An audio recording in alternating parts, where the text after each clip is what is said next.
Babes, finally. I am so honored to have Miss Nicki Wildflower on the Beauty Pro podcast. I have been harassing this babe for a good couple years. I wouldn't put it that far, but you know, I my DMs in my defense, my DMs get flooded and I lose people. Like I I get was like it. and then I'm like in there like trying to search you and it's a whole mess, but I figured it out and we're here and I'm happy to be here. This episode is proof of what happens when you are consistent and you endure. There is something to be said for the follow-up for sure. Yeah. Anyway, so if you do not know Miss Nikki, I'm gonna let her introduce herself to everybody listening and watching to the Beauty Pro podcast. Okay. I'm Nicki Wildflower. I help hairstylists, salon owners, hairstylists, and actually other service providers work less and earn more. So through efficiency and smarter systems. So I will help you increase what you earn per hour worked behind the chair pretty significantly. I love watching her videos. I love the energy. I love like the straightforwardness that you have all the time. And I'm like, Yeah. yes, be bold. Say it like It it gets me is. it gets me in trouble, but that's okay, I right? know. I know. It me too. It's fine. It's a curse. It's a blessing and a curse, I It's a think. blessing and a curse because we probably wouldn't have a platform without the big mouth. But also you get your, do we curse on here or no? Yeah, girl. Be you. Okay. Also, we get our ass kicked sometimes. All the So time. Yeah. I'm always in yeah, trouble. It's fine. me too. I So am always in trouble. so how did you get into wanting to teach this specific niche? Oh my gosh, I did not. I did not want to teach anybody. I say this, no, I really didn't. This was like not on my bingo card. I didn't think I was going to be an educator or I don't know. The word has an influencer in the hair world or anything like that. I was overworked behind the chair. So like I when I went into my own suite, I stopped double booking and everything, but I was literally working until like my colors were taking me like 4 or 5 hours, big transformations. I was just working until I had no boundaries. I wasn't charging enough. And I was working until like 10 o'clock at night. And I was just Mm. so exhausted that all I really did was solve a problem for myself. I was like, okay, I have to figure out number one, how to get these appointments faster. Like stat, I know that there's got to be easier ways. And then so I just made it my mission. I'm like, I will find every single tool that could possibly make my life easier so that I can work less than this. And then the other thing was obviously like implementing boundaries and then raising my prices and continuing to raise and run my business like a business. So I didn't intend to become a teacher. I just started sharing what I was doing. Like I would share my work and then clients would come to me and then people just started asking like, "Do you ever teach classes and stuff like that?" I'm like, "Okay." So I'm like, I'll film a couple classes. So I did that. I sold them for like $47 each. Then like people were like, "Do you have any more classes?" And I'm like, "I'll make a whole course library." I don't know. So I made a whole course library. And then people were like, "Can you actually help me with my business?" I'm like, "Okay." So then it turns into me consulting and coaching and then it spiraled out of control. So here we are. I love that. But I no, it was love never my intention. And you know how you get these beliefs about yourself? So I definitely was really bad in school. I have severe ADHD, love it. currently unmedicated because those medications make me anxious. So I have really severe ADHD. I'm dyslexic. Was I had a really hard time in school, so I was Yeah. like, I could never teach people because that's not how my brain works. I'm going to be all over the place, but I actually my people found me, so That we're good. is so beautiful. Like as like when I was going to school to be certified as a coach, they would teach me and us the students that the biggest lesson that you or the struggle that you go through in your life, which for you was like being a bad student, right? That is the thing that you're supposed to teach other people. I know. So, and you're doing it. And it's like, I just love that it kind of just like meshed in together. So I had to share. It But happened like serendipitously, right? So yeah, it's so beautiful. So then, okay, so then what has been your biggest failure you think? Like personal life, professional life, like it merges together. Yeah. Shiny object syndrome. Mm, Here's what I mean. I get an idea. My brain just does not stop. So hmm I'm very creative. I love coming up with ideas. I don't just get ideas, I actually execute them. And that's not actually always a good thing. Like what I hmm found is that it's like the boring, repetitive, consistent stuff that actually makes you really successful that most people cannot do because it's boring.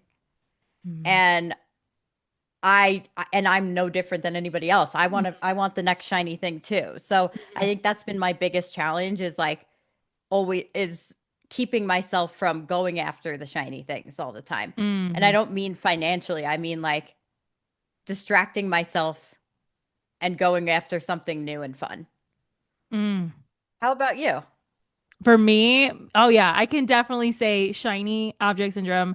I love creating. I'm always like, oh, that could be a good class, and this could be a good class, and that could be a good topic. Like my chat GPT is on fire, like all the time, because I like wake up in the middle of like 1 o'clock, 3 o'clock in the morning, and I'm like, oh, I gotta write this down really fast. And Ideas. then I'll go, Yeah. yeah, and I gotta go back to sleep. Oh, and then like if you put it in ChatGPT, you're like, now where was that? Yes. Like, Yeah. And you got to go back and you got to read the whole thing. And you're like, oh, that. Okay. Whatever. So, yeah. Yeah, that's been the biggest challenge for me, that and turning it off. yeah, Like I could if I didn't have children, I would work literally 24/7. I'm obsessed. I love it. It's not like in but not even necessarily like in a good healthy way. I Hmm love what I do, yes, but it's like so far beyond that. I'm obsessed. I could just work 24/7. I relate. I relate to that. Like, I've had family members like pry me away from the computer, like, pry me, like, get away from, turn your phone off, like, just watch a movie, just stop. I'm like, no. And also it's like respectfully, I don't want your life, so I'm going to do Right. what I do. Right. But you know, I have children, so I don't know, like, do you? I do not. I have a puppy. And Yeah. he gives me breaks. He's like, you got a break.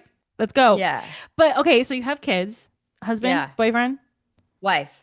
wife. Okay, so how do they play a role in your career? Like besides like giving you that break, right? How Yeah. are they supportive? Because that's like a big deal in our industry where our relationships suffer big time because we do get so obsessive. Oh my gosh. Well, okay, so uh when my wife and I got together, she was in financial tech and I Okay. was doing hair, like working at a commission salon. This was 10 years ago.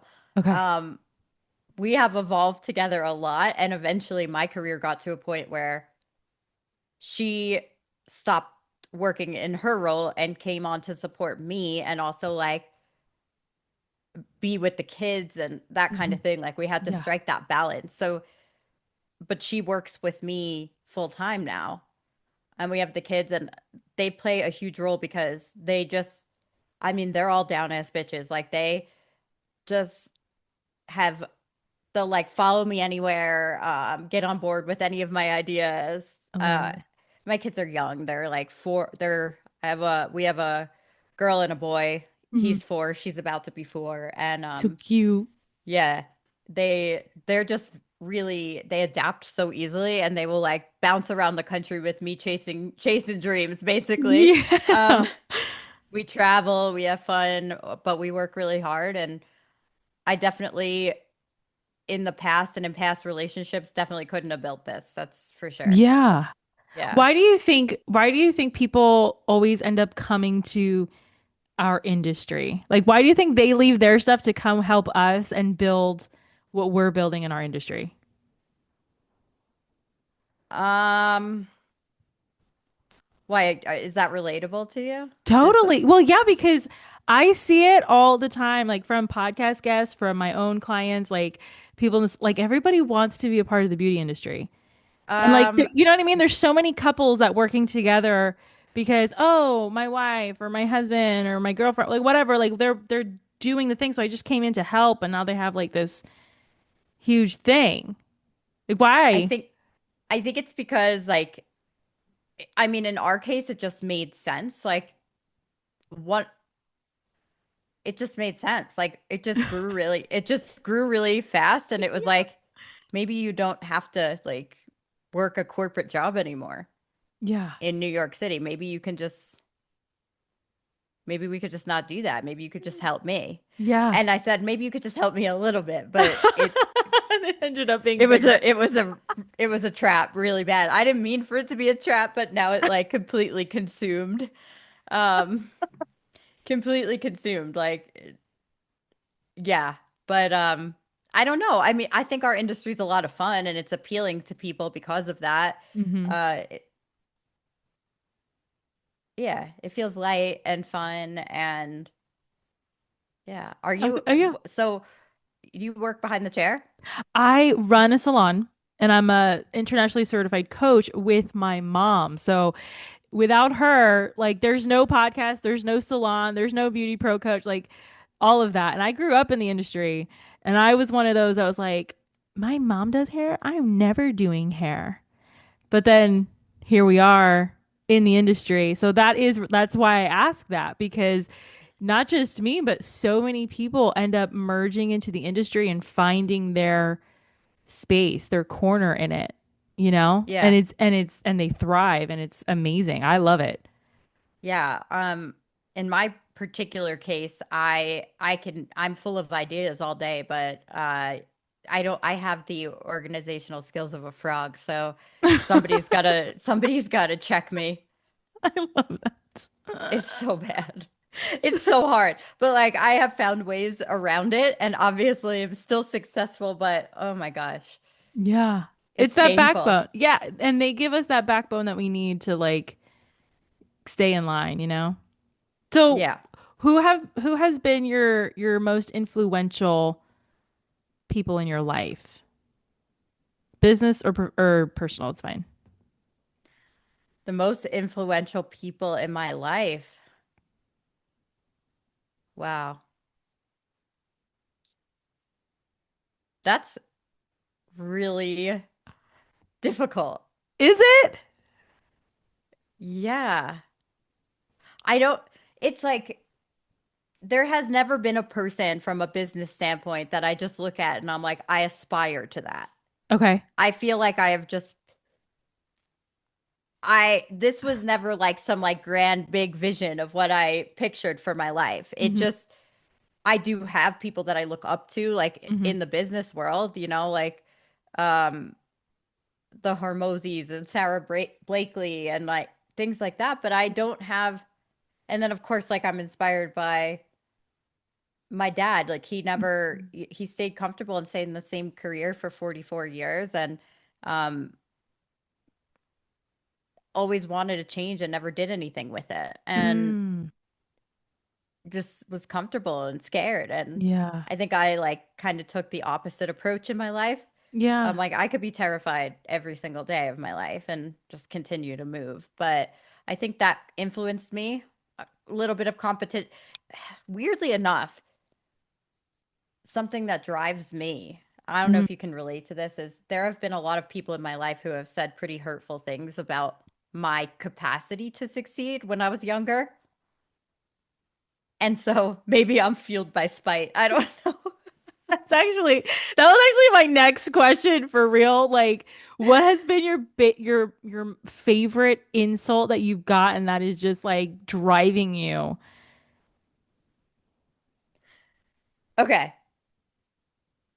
There were just boyfriend. Okay.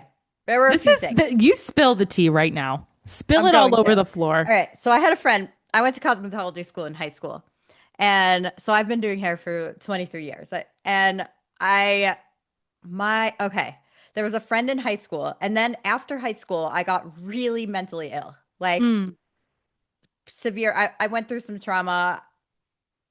I had was in like a really bad relationship, and there were deaths, and it was Yeah. a big mess, and that triggered like a downward spiral of depression and like severe anxiety and obsessive compulsive disorder.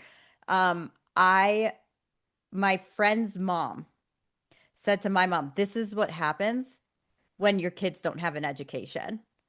And that fueled me. The I feel you. guy that I was with um basically told me I'm nothing without him and I would never amount to anything in my life. And then the person that I was with after that told me the same thing. Like, you're a Oh. hairstylist. Like, what are you gonna do? So I took that. Uh-huh.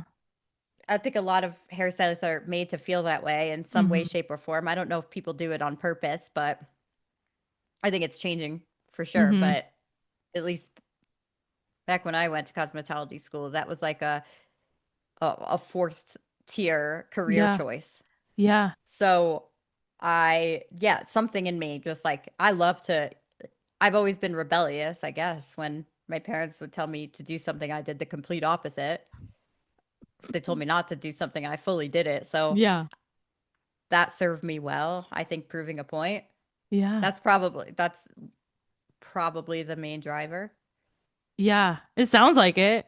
From But then like, like you go but then ahead. you Go ahead. hit the success and you're like, okay. I d- like they're not even thinking about me. Yeah. Like 20 years later, and you're like, I'll show I did you. it, you asshole. And you're like, The they're guy's like, like, who? okay. Okay, They great. probably don't even remember they even said that. And like, No, definitely not. Definitely don't remember. And I'm like, okay, so I just like worked my ass off and made all this happen for like, somebody who probably hasn't thought about me in 15 years. yeah. And you can't even like go and like, look what I did because they don't.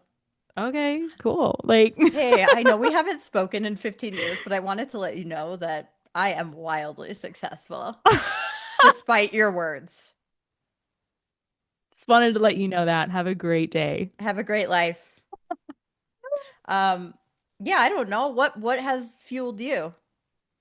I think for me, what has fueled me is just not not failing. Like Yeah, I just want to get to that goal, whatever it is, and be like, see, I did it. I'm very much a self motivator, me too. Yeah. right? But it's just the satisfaction, yeah, I think it's the satisfaction of being like, I did that. Watch this. Yeah. Check it out. Check out what else I can do. You know? Are you like driven like what does money motivate you? Yeah, girl. Have you heard those studies where like money doesn't motivate this like newer generation of stylists? Have you I heard that? believe it. Okay, why do you like I believe it too because I've seen it, but like how is that possible? And what is the thing there? Like, There's definitely there's they're exposed to so much greed and mm, corruption with money. mm, We all are, but mm, especially they just have a different mindset around it because it has like in their world done a lot of evil. Like mm, the super I think from the people that I've spoken to, yeah. the mega mega mega mega rich people like kind of put a bad name on it and they don't want to Right. be motivated by that because it's Oh. associated with bad things. I'm making this up. I have no idea what I'm talking about, but Oh, I man, girl, just I'm like taking it in like but you're that like, makes yes, sense. fully. That That's just make what I would guess. I mean that makes sense. And I'm like while you're answering, I'm thinking maybe because we're in this influencer content creator kind of world now, maybe their motivator is fame, It could be. I you mean, know? I think that I was motivated by money only to a certain extent because I used to be like, oh, I can't wait till I hit this financial goal and this financial goal. And then, like, all of a sudden, I remember I worked myself into the ground, like, got a Hmm. beautiful house, like, had everything that I ever wanted, and I was miserable, like, Mm. absolutely miserable. So I remember, like, I was standing on my balcony and I looked outside and there's a beach outside, and I'm like, this is supposed to feel better. Why doesn't this feel good at all? Oh, And from yeah. that point forward, like I realized that once you get past like the threshold of having freedom, like I can travel when I want to travel. I can, I've got a saving. I could do whatever I want. Money beyond that doesn't really matter. Like you can Mm-hmm. keep acquiring things and new stuff, but like it does not, all it does is like unveil what's going on underneath. And, you know, I just remember having that realization where I was like, this does not feel how I thought it was going to feel.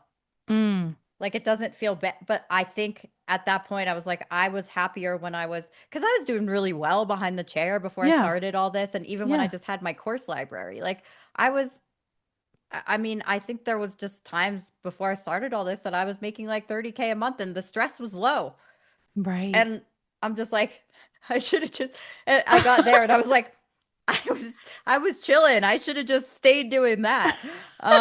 But realizing that that's not that doesn't give you what you think it's going to give you. At least it didn't for me. Hmm. Um, and then I'm like, I could chill out a little bit. I could chill Yeah. out a little bit. Like I could do less. Yeah.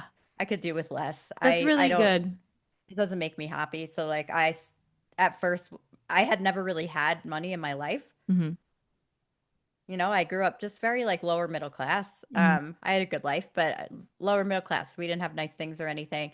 My entire adult life up until I was 30, I was just flat broke. Like Hmm.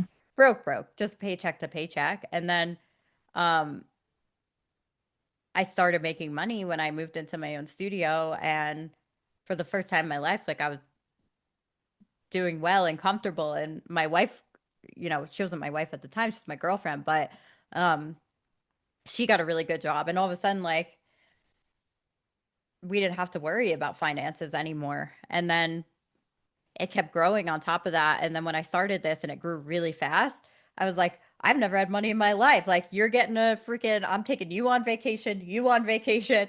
Uh, I didn't know what to do with it. Yeah.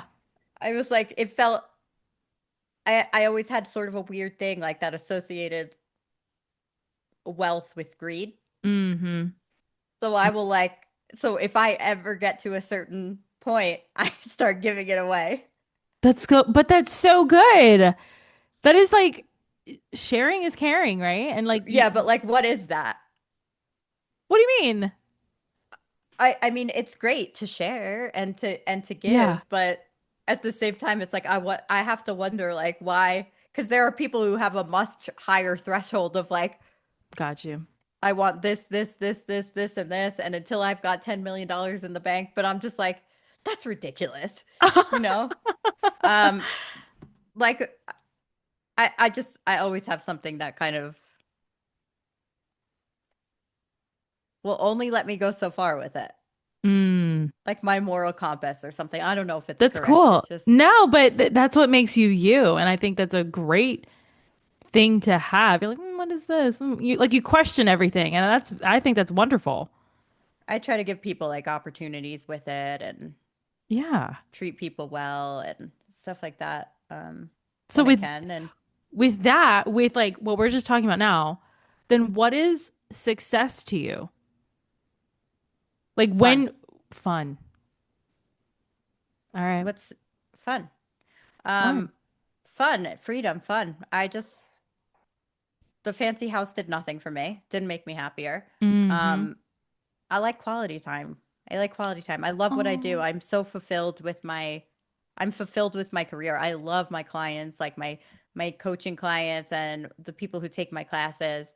I love connecting. Like that is success for me. Like I get to do events, and I get to travel, and I get to be spend time with my kids, and I've sort of found a balance ish. Mm-hmm. I work all the time, but I can work from anywhere, which is pretty Yeah. cool. Yeah. So for me, it's fun and freedom. Like I don't not ever having to really worry about money, Mm-hmm. but not being obsessed with it either. How about you? What's success to you? That's good. Success for me is healthy family, Yeah. spending time with those who actually matter, Yep. right? Because we know so many people. We talk to so many people, especially in the beauty industry. Yeah.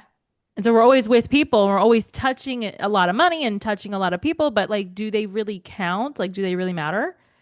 So for me, it's that. It's spending time with people who actually matter and making memories because that never, you can never get that back once time is Yeah, gone. that's the quality time thing I'm talking about. Like, I love to Yeah. be with my friends and my family and the people that Yeah. are important to me. And I love to, when I get to be, we have a retreat out here in Colorado. And when people fly out here for classes and stuff like that, it's really fulfilling to just like be together in person and laugh and have fun and learn and grow. So, and then, yeah, that's what it's about. Hmm. Yeah. What do you think the industry is going to be like 5 years, 3 years even? Because it's been changing crazy fast since COVID. So, People are really, I think that part of the success of what I teach has been people want to be home more hmm, or like not working as much. Like we yeah. saw kind of the fragility of everything there. Um, I think that at least the people that I'm working with, like it might be slightly skewed, but I think stylists are having stronger boundaries. They are having like they're working less with their body. It's not like just take anybody that walks in. So I think it's becoming a lot more intentional. Mm, Obviously, there's a lot of fun new tools that we're working with, but I would say it's becoming intentional and like more like designer careers. It's not yeah. like when I've been doing hair for 23 years and when I was younger, like you just take anybody that walks in the door, you do every service, you work 50 hours a week. That's what you got to do to be successful. You hustle. And I have stylists that I coach that are independent stylists working like 3 days a week and they're making $20,000 a month and they still have all this time with their family. So I think it's heading in that direction and that we're finally Mm-hmm. getting the respect that we deserve. Mm-hmm. What do you think? I am so happy you just said that because, like, when it comes to my team, like, I've had clients be like, tell my team, oh, did you have to go to school for this? And it's a constant, like, condescending tone. And I'll be on the other side of the salon and I will jump in front of that client's face and say, excuse me? Yes, actually, they did. And let me tell you how much it cost. Like, I lose it. Yeah, So, there is, I think, even for the public, the mood is changing that, it oh, is. oh, you're a hairstylist, oh, They're and even that's, getting mad at us. They're like, "Oh, you're gonna charge me $3,000? You think you're a doctor?" can you believe that doctors have come into salons and be like, wow, I don't even charge that for a pap smear, and you're like, that sucks for you. You're gonna tell me that you don't charge my insurance company that much? I know you do. Right, exactly. So I'm You know very what I say? happy. Well, nobody wants a freaking pap smear. Everybody wants hair. That's It's perfect. not exactly an enjoyable experience. So, Yeah, I'm yeah. bump that noise. I yeah. It's definitely different. And I mean, just to have these stylists that are like earning that I get to be part of, that I have any hand in is like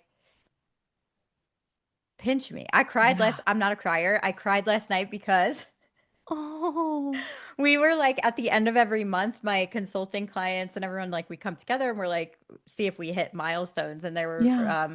multiple people that hit the 20K mark that when I met them a year ago, they were making like 4 or 5K a month. And Mm. I'm just like, it's just so cool Hmm. to to be part of that, Yeah. especially knowing that a lot of them have experienced that. Like, you're not going to do anything with your life, you just do hair. Mm. So, yeah, it's pretty cool. All right. Just a So couple of tears, nothing crazy, no, but but it, it happened anyway, and that's still significant. yeah. So you mentioned you have a retreat, Yeah. and I'm assuming you have like a group call. That's what you just said now. Well, I've got a lot of shit going on.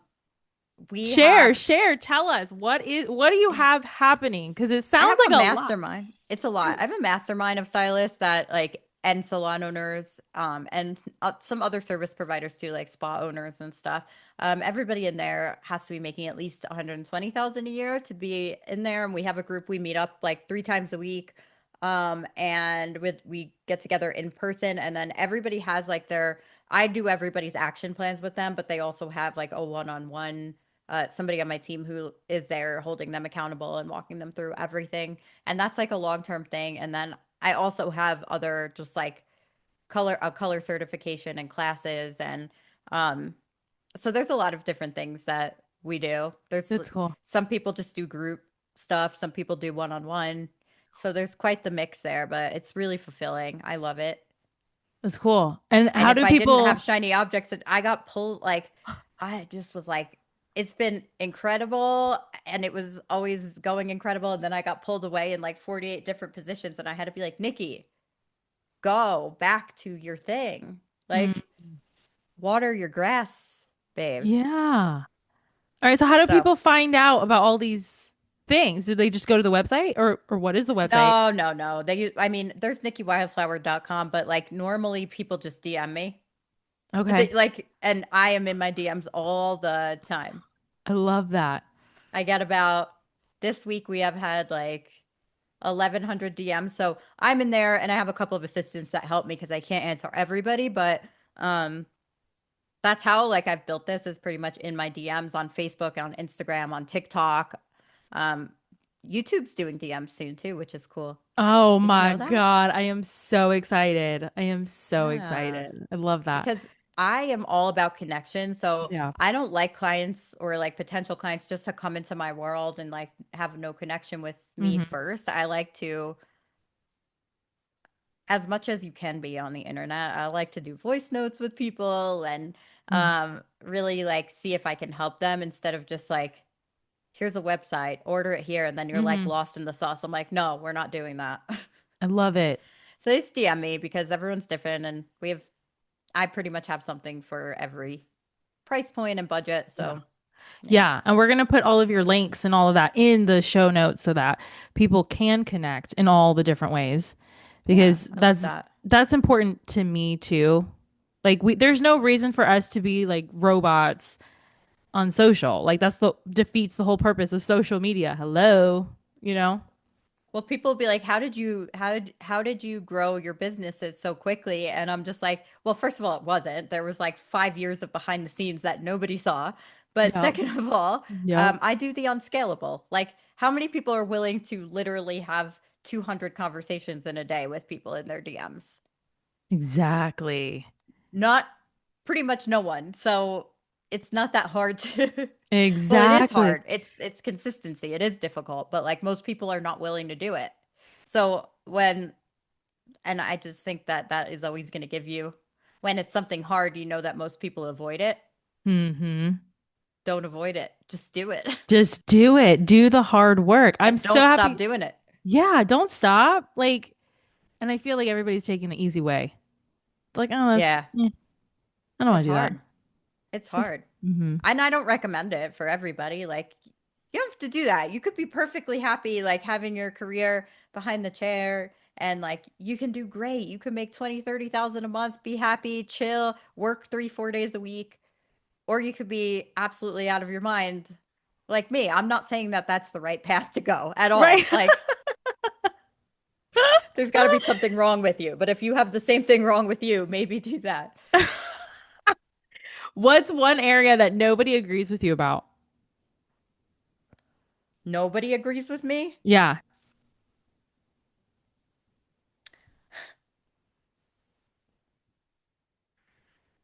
I think that a lot of people are like, if it's hard or like if your gut is telling you no, don't do it. And I'm just like, that's how everybody ends up staying stuck because like I that's not love your freaking that. gut. That's just where most like your brain's trying to protect you. We evolved that way.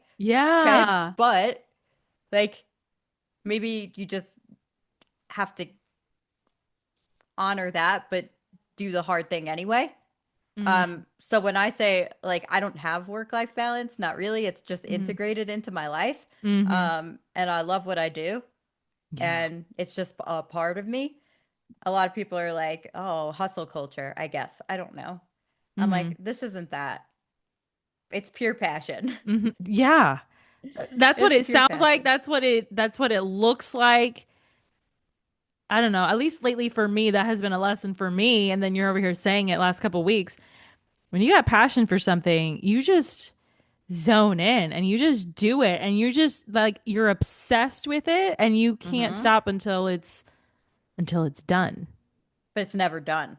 But it's never done, and that's where the lie So it's lies. like, this. So here's the thing. Like, let's say you're in a relationship where you start out and it's really exciting, right? And Hmm. it's really good and you're going and you're going and you're going strong. And then it starts to kind of like dull down and you realize it's like really a relationship, like it's work. And then you stop, or like Yeah. you're just not as into it and you're not doing the things that you used to do. I think the key in business is like that excitement.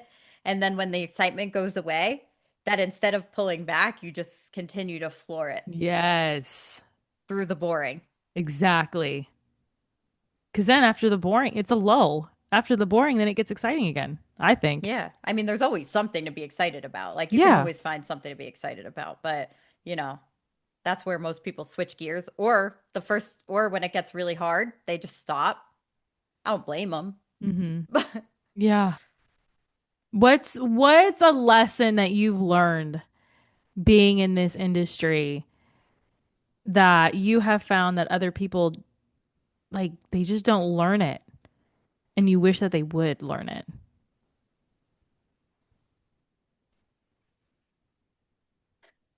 The cheaper the client, the bigger the pain in the ass they're going to be. Mm, that's a good one. That's a good one. So you want to continue to lower your prices and emotionally discount people, you're going to be penny pinched and annoyed and boundaries pushed and everything else. The people who tend to spend more are tend to be a dream, like Hmm. easier to work with. Yeah. Yeah. That applies to And one more relationships thing, too. Yeah, yeah, I yeah. said to a stylist the other day, they came into my DMs. I was giving out a free training and they came and they said, "How much?" And I said, "How much what?" And they were Yeah. like, "How much is it? Because if it's not free, I don't want it." And I said, "Listen, it is free. And I'm going to give you a lesson that you didn't ask for right now." I said, "The way that you speak to other people is the way that your clients are going to speak to you. Mm. You come into somebody's DMs and you say, 'How much?' Expect that behavior from your clients too. That's who you're going to attract." Ooh. The- What'd they And say? she was like, "Thanks for the reminder." She said, "You're right. That's absolutely true. That is what's happening in my life." Yeah. Or like you Wow. book a call with my team and then you don't show up for it. I guarantee you have no boundaries and people aren't showing up for you. Hmm. Golden rule right there, baby. Hmm. So That's those are incredible. my words of wisdom. That's incredible. I have to say this because the more we talk, I'm just like, this is insane. You are Lady Gaga's twin. I know. Do you get that a lot? Yes. Oh my God. Like I'm watching you and like your mouth, like your facial move, like I'm just like, oh my goodness, Do we sound doppelganger. alike too? Sometimes. I Like think I have a heavier accent. your pauses are like right on it, like how she pauses for stuff. Oh, I get that a lot. Yeah. Are you I've from New put on York? a cut. Yeah. Okay. You're probably Yeah. related, like honestly. I mean, people are always like, "You look like Lady Gaga." I'm like, "We're Italian." Like, Okay, we're Italian. you I'm an Italian woman from New York. I look like, yeah, we all look the we same. all look the same. Thanks. But no, I see it for sure. I do. You do. Okay. Yeah, I've been getting that. I've actually like gone viral a couple of times just because I look like Lady Gaga. Damn, girl. Did you should do the genealogy. See if we're actually related. Yeah. I mean, come on. I think it's cool. I'm into that kind of stuff. I'm a nerd. Yeah, she didn't come up on the ancestry, No. All unfortunately. right. No, That sucks. All right. I So know. I feel like we went through a lot, but like, what is it? What's a question that I didn't ask that you wish I would have? And how would you have answered? Oh my gosh, that is a terribly difficult question. I A question that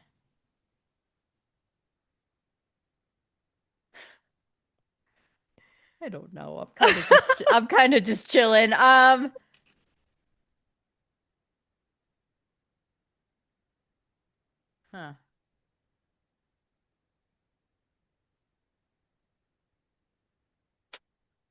I don't I know. mean, I mean that's good. That's good for me. That's Does good anybody feedback ever for just me. like blank out and be like, I have no Yeah. idea? Yeah, they're just like, Or I is it think just you're me? good. No, they're like, I think we're I good. You think did you it. asked me all the things. We did the thing. Yeah. We did the thing. What's a question that you wish I would have asked you?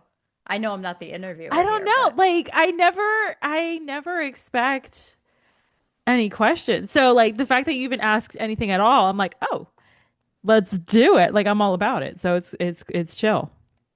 oh, I didn't know. I thought that was, I mean, I've been on a few podcasts, but I thought that was pretty standard. I thought we were It's just just having you know what? I That is love that. something though, that is something too that I teach my stylists when it comes to like even selling things and having conversations with your clients. I'm like, be curious, ask more questions. Yes. Like, shut up.